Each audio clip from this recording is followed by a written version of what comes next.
My name is Victoria Winters. Despite the surface calm that fills the great house on Widow's Hill, the undercurrents of tension can still be felt. Tensions that continually seem to affect everyone who lives in Collinwood. Tensions that I seem unable to avoid.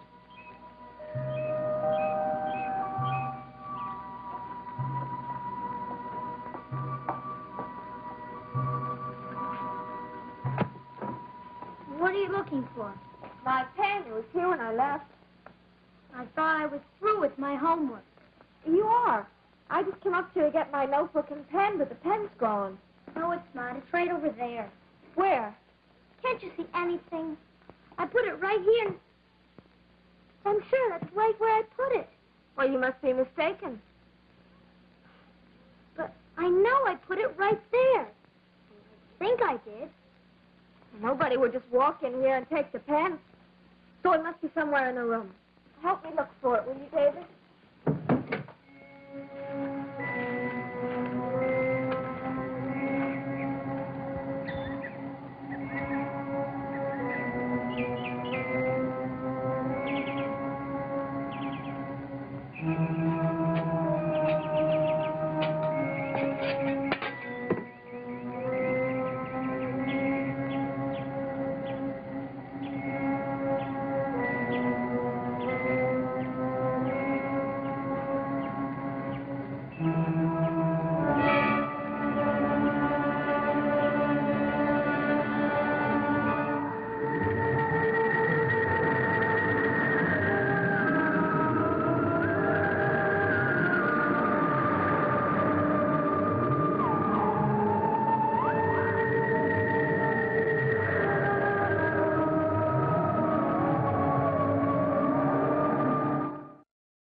Maybe it got mixed up with your things over here. Please help me look for it, David. What for? It's not here. Well, it has to be somewhere. It was a very expensive pen. Who cares? You didn't pay for it. But I found it. That's not important. I'd like to have it back.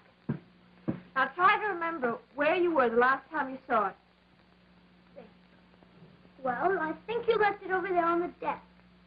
And I picked it up, and I wanted to see in the crystal ball to see if I could see where you found it. Then what? And then I picked it up, and I put it there by the crystal ball. And then as soon as I saw you found it at Lookout Point, I went downstairs to tell you. And the pen was there on the desk when you left the room? I think so. Maybe they took it. Oh, David, don't start talking about ghosts and widows again. Why not? Disappeared, didn't it? Why couldn't they have taken it? Because they don't have any use for fountain pens. But little boys do. You think I took it? No, I don't think so. I think you might have borrowed it. I didn't steal your pen. I didn't say steal. I said borrow. And you and I both know that you have a habit of borrowing things. I didn't take it. Then who did? What about my father? Why don't you blame him while you're at it? Because he was in the drawing room with me. He wasn't there all the time. When I came down to tell you, he went out. So I came up here and took it. I bet he did it. You're terrible. You really are. You'll blame anybody but yourself. I don't care. It wasn't me. Well, it certainly wasn't your father. Let's get that straight.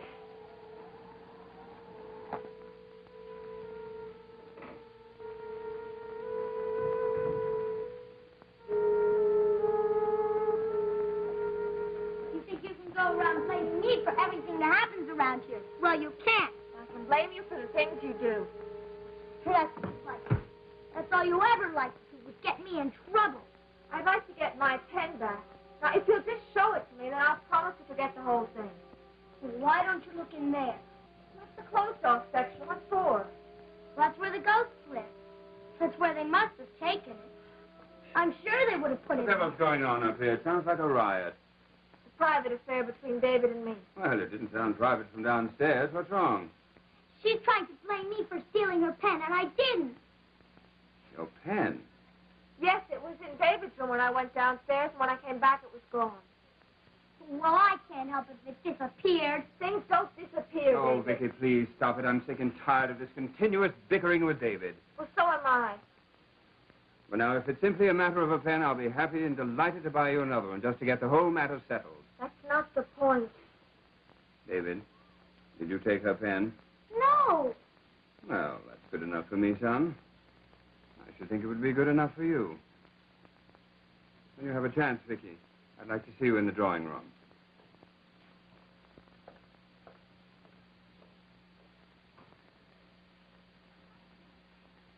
He stuck up for me. Yes, I know. You see, thought he was your friend. And he isn't. He is not.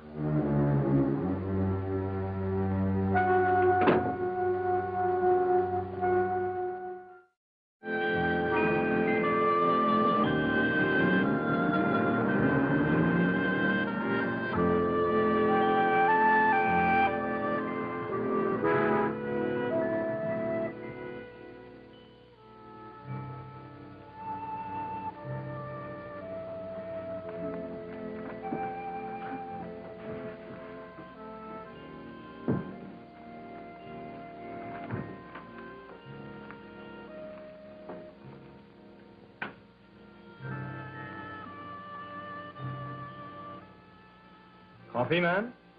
Well, if it isn't Joe Haskell, the big fish tycoon. Oh. Oh, all right. The little fish tycoon. I forgot that the Collins Cannery deals only in sardines. Little fish, Maggie, from which big money is made, and it's all poured into a dead castle on a dead hill. Hey, this is one of your bitter days. Something's missing. You're right. Common sense. Oh, from this. Coffee cup without a saucer. Oh. Not possible. So I'm a terrible, terrible waiter. There you go, ma'am. Joe Haskell at your service. Hey, you better not let Carolyn Stoddard hear you say that. At this moment, she couldn't care less. And she's the one without any common sense. Know what she said to me today, Maggie? She said, don't ever speak to me again. And she meant it. Sure, for about 5 or 10 minutes. How's the job coming along? Oh, okay. I was offered a promotion today. You were? Hey, that's great. Turned it down. Well, I guess you had your reasons. Yep. Let me guess. Mrs. Stoddard offered you a better job at the cannery, and you turned it down because you want to buy your own fishing boat and be independent, right? You think I'm crazy? Not if it's what you really want. You know, you'd think after all this time that Carolyn would understand how I felt. After all, I've been talking about this boat for years. Now, all of a sudden, it's like some brand new thing to her. She angry because you turned down the job? That's what she said. If you want to be independent without me. Or something like that. Maggie, you know, I just don't think that Carolyn and I are ever going to understand each other. Maybe I'm better off recognizing it now. But you love her, Joe. How can I love her? I don't even know what she is from one day to the next. Maggie, what do you think I ought to do? Well, there are a couple of things you can do. A, you can beat her over the head and force her to marry you. Or B, you can sit in your room and sulk. Or C, you can find yourself a new girl. How about a donut to go with the coffee?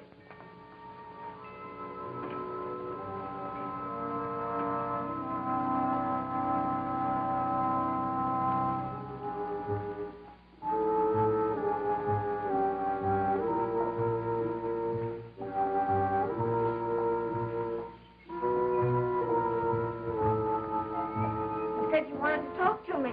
Oh, yes, Vicky. It's about that silly business upstairs with the pen. I wanted to apologize for the way I spoke to you. Well, it did seem a little strange. David steals my property, and I'm accused of bickering. Are you quite certain David took your pen? It was gone when I came back to the room. No one else could have done it. Well, besides me, of course. You just can't let him go on like this. Vicky, you told me not so long ago that you were anxious to have David's confidence. Are you quite sure that accusing him of stealing is the best way to go about it? But he did take it. Well, even so, perhaps this is one time that you should overlook it. I want David to like me. But I'm not going to overlook this kind of behavior. Oh, come, Vicky, why make so much fuss over a fountain pen? It's not as though you'd gone out and bought it yourself. That was David's argument. Just because I found it at Lookout Point, it didn't make any difference whether I lost it. Well, that's plain nonsense. Would you accept the idea that what we need around this house is peace and quiet? Of course. Well, then do this for me. Forget about the pen. And forget about the incident with David. Just pretend that neither the pen nor the argument ever happened. Will you? I don't think I can do that. Well, why not? Believe me, Vicky, that pen is never going to show up again. Because after this fuss, I know David will never bring it back. I suppose so. And I'll be more than happy to replace it for you. Oh, that isn't necessary. It's not the pen. Can't you understand that? It's the problem of not being able to trust David. Yes, I do understand, and that's why I want you to do this my way. You just see how he reacts if you don't mention the pen or the incident again. Not only to David, but to anyone else. Will you do that for me? All right. Good. I'm sure you'll find that best. For everybody.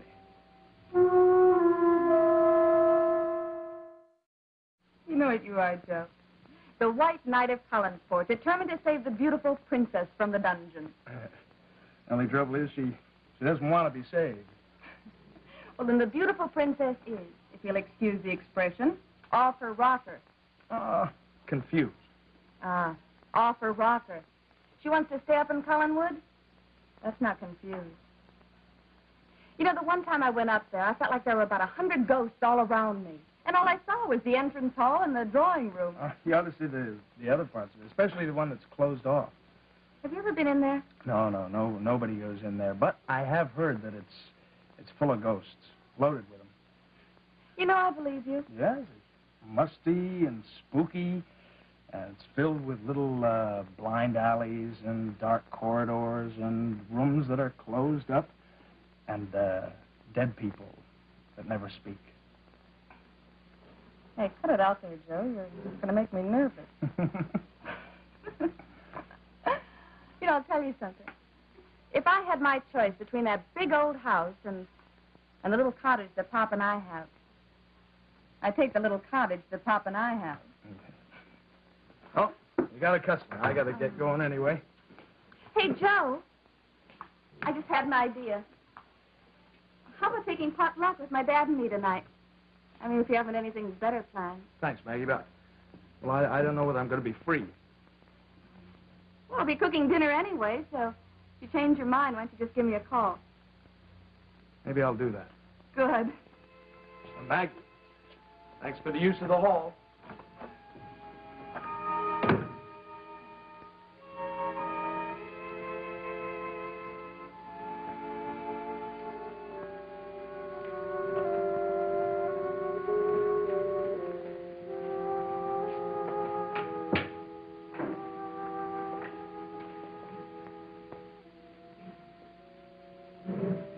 What do you have, David?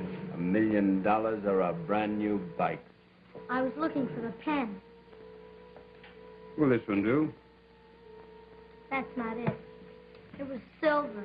Oh, but won't you accept this in its place? I mean, you're giving it to me? It's yours. Not any longer, David. Now it's yours. Gee. You see, David, grown-ups make mistakes. Sometimes as often and as much as children do. And in this case, I think Miss Winters was a bit too hasty in accusing you of stealing her pen. That's why I want you to have this to make up for the annoyance that she must have caused you. Thanks.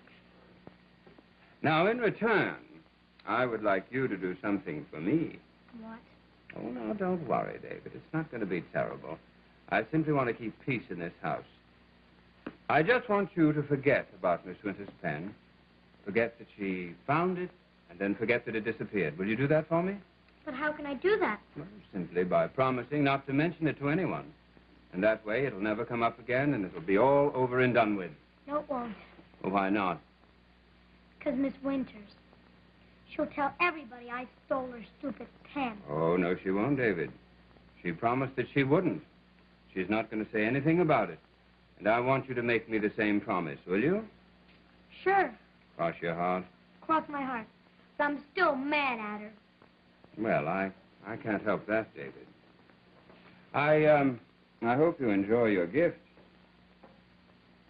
Father, Yes? do you know what happened to her pen? It was right here when I left, and when I came back, it was gone.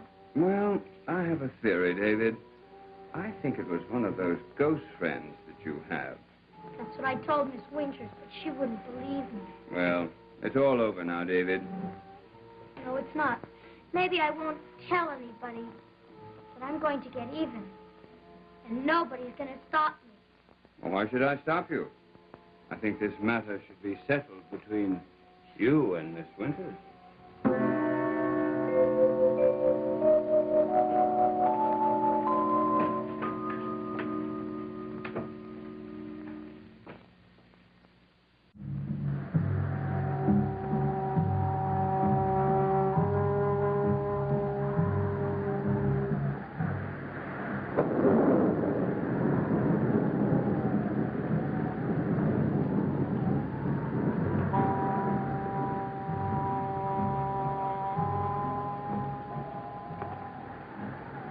What is it, David? What's the matter?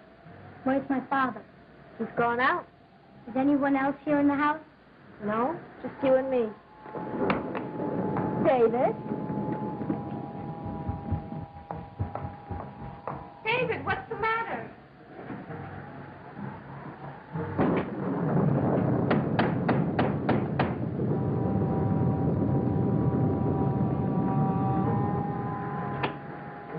Joe! Hi, Vicky. My, glad to see you. Oh, that's a welcome I didn't expect. You don't know what it's like to be alone in this house with David. Well, actually, I was wondering if Carolyn was here, but obviously she's not. He's not back yet. Listen, Vicky, did she say anything to you before she left? About me, I mean? No, she was very upset. She said a lot of things. Some of the things she meant, some things she didn't mean. She was very confused. Amen. She said that she had told you she never wanted to see you again. Now, that's one thing I know she didn't mean. Listen, Vicky, do you think I'm an idiot? I mean, hanging around here, coming back to get my face slapped every 10 minutes? Well, if you put it that way, yes. That's what I thought. Thanks. Joe, don't go. Please stay a while. I think that Carolyn should be back pretty soon. And I know she'll be happy to see you. I'm sorry, Vicky. I resigned from the Idiots Union. I was only kidding. Well, I wasn't. Besides, I got to get home and shave and change my clothes. I've got a dinner date tonight. I'll see you around, Vicky.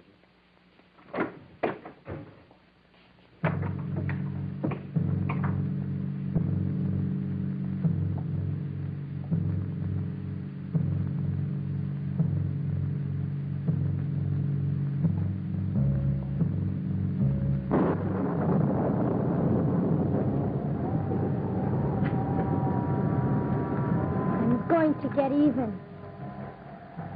I'm going to get even.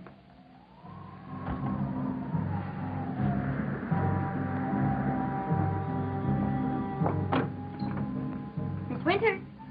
Oh, David, why did you run off like that? Who is at the door? Joe. Is he still there? No. I lied to you before. About what? The pen. David. You can have it back if you want it. Well, of course I want it. Go and get it for me. It's in there.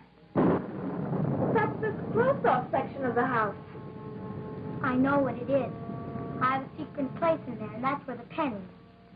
Well, then go and get it. Not unless you go with me. You're making all this up. Now, I want you to go and get it. That section of the house is locked off. No one can get in there. Except for me.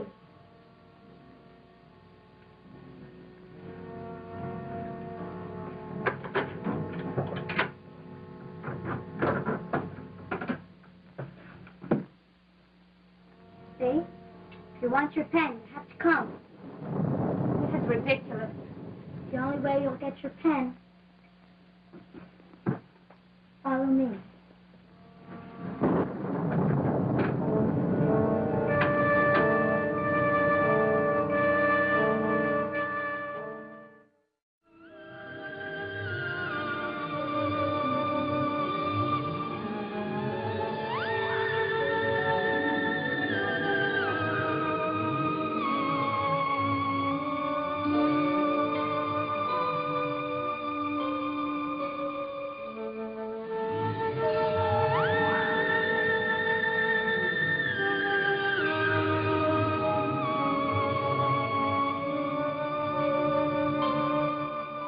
Dark Shadows has been a Dan Curtis production.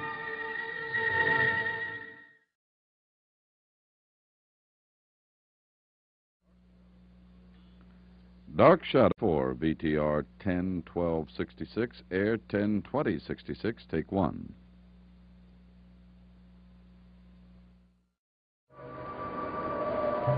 My name is Victoria Winters. The last rays of sunlight are fading behind the great house on Widow's Hill, and one can almost feel the ghosts of the dead past stirring to life, once again making the legends that surround the